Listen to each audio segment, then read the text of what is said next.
এই 24-এর গণ অভ্যুত্থানের পরে 21 নয় 41 বছরেও রাজনীতিতে আর দাঁড়াতে পারবে না।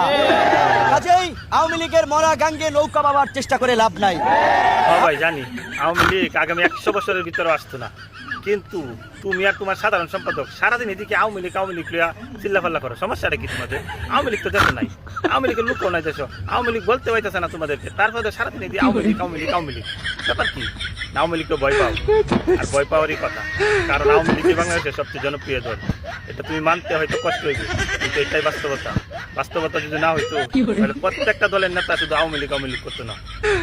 আর আমি চাই আওয়ামী লীগ 100 বছরে না আছে, কিন্তু তোমাদের চিল্লাপাল্লাটা একটু কম করো। তোমাদের চিল্লাপাল্লায় আওয়ামী লীগ নাই দিচ্ছে বাংলাদেশের ভিতরে 3 টাকার নেতা না আর 10 টাকার গপ করে বসে তাই। তুমি জানো আওয়ামী লীগ কি জিনিস? আওয়ামী লীগ যদি তোমার সাথে নির্বাচন করে, আওয়ামী লীগকে লোক দাঁড়ায় না, আওয়ামী লীগের নৌকাটারে একটা কলা গাছের মানে বানিয়ে থাকবে, তারপরে তো তোমার 100 গুণ বেশি ভোট পাইবে। বক্তব্য মারো খালি মিডিয়া ফাইলের সামনে যেতে মনে তো আওয়ামী লীগের বিরুদ্ধে।